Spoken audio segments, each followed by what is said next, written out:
इसकी परिभाषा क्या हो जाएगी?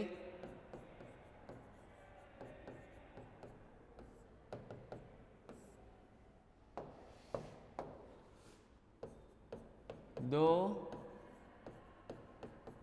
टकराने वाले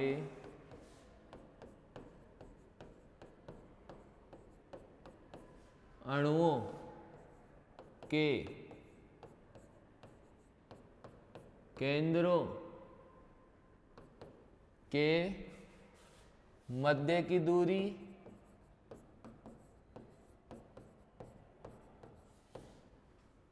दो टकराने वाले अणुओं के केंद्रों की मध्य दूरी या न्यूनतम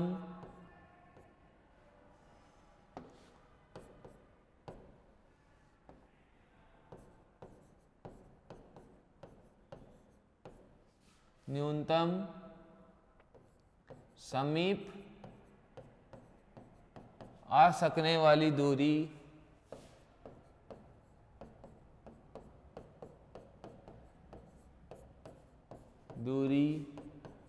को संगठन व्यास या टक्कर व्यास कहते हैं। ठीक है, तो मान लो, देखो ये केंद्रों के बीच की दूरी कैसे, मान लो ये एक अणु है और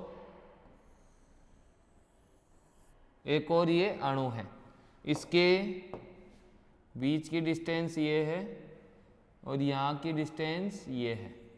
तो ये केंद्र हुआ, ये वाला सेंटर हुआ और ये इसका सेंटर हुआ।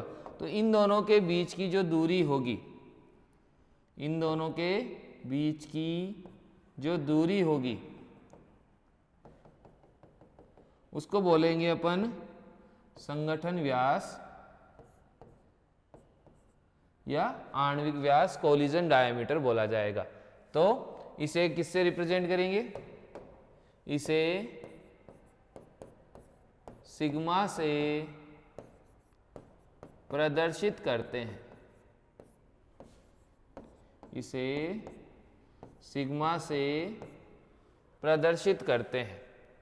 ठीक है, तो ये क्या होगा अपना टक्कर या कोलिजन व्यास होगा कि वह न्यूनतम दूरी जहां पर टक्कर होने की संभावना होती है या इतने ही नजदीक आ सकते हैं, वो क्या कहलाती है? टक्कर व्यास कहलाती है। तो साइंटिस्टों ने कुछ अणुओं के टक्कर व्यास दिए थे जिनको अपन अब राइट डाउन करेंगे। तो लिखेंगे अपन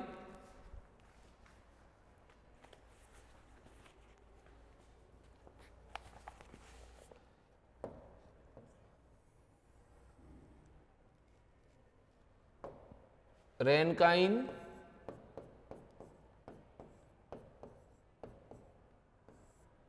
तथा स्मिथ ने कुछ अणुओं के सिग्मा ज्ञात किए जो निम्न प्रकार है।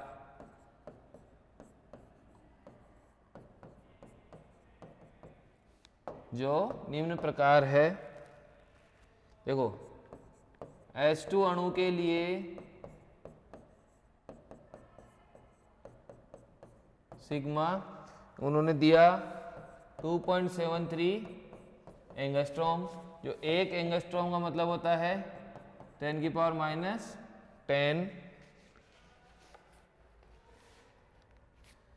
हीलियम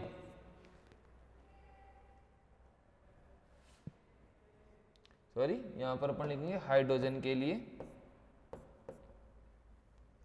हीलियम के लिए सिग्मा जो प्राप्त हुआ वो हुआ 2.18 एंगस्ट्रॉम, और जो नाइट्रोजन थी उसके लिए प्राप्त हुआ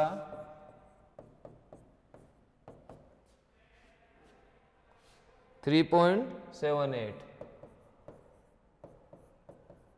एंगस्ट्रॉम।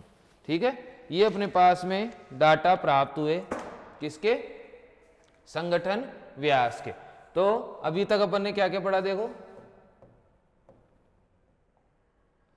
हाँ अपन ने सबसे पहले टक्कर संख्या पढ़ी थी। टक्कर संख्या क्या थी अपने पास में, किसी गैस की निश्चित मात्रा में किसी दाब या ताप पर गैस के अणुओं के परस्पर टक्करों की संख्या टक्कर संख्या कहलाती है। इसको अपन बोल रहे थे संगठन संख्या भी होती है। ठीक है, फिर अपन ने देखा टक्कर आवृत्ति क्या होती है। टक्कर आवृत्ति क्या होती है, प्रति घन सेंटीमीटर आयतन में होने वाली इकाई समय में टक्करों की संख्या क्या थी अपनी, टक्कर आवृत्ति थी।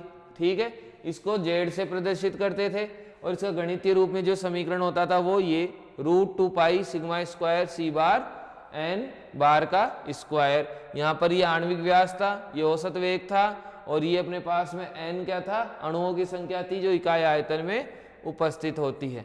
ठीक है, अब अपन ने क्या करा था, औसत वेग का मान रखा है। यहाँ पर औसत वेग कितना होता है 8RT/πm। 8RT/πm रख के अपन उसको थोड़ा सा सोल्व किया। इसको √8 को अपन ने जो बोला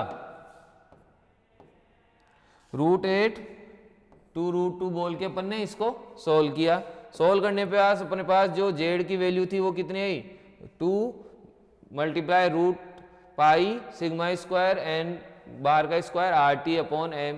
इसको अपन क्या बोले थे, टक्करों की संख्या प्रति इकाई समय में, मतलब टक्कर आवृत्ति।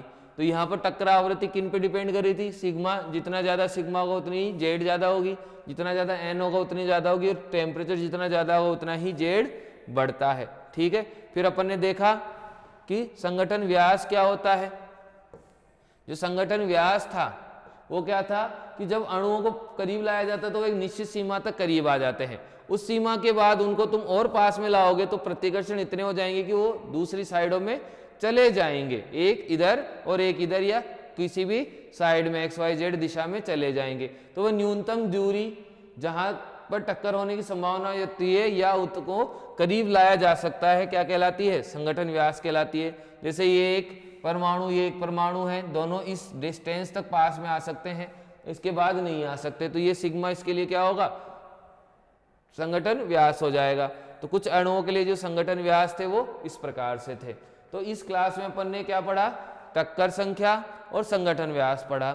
नेक्स्ट क्लास होगी जब अपन पढ़ेंगे माध्य मुक्त पथ पढ़ेंगे कि माध्य मुक्त पथ क्या होता है। ठीक है।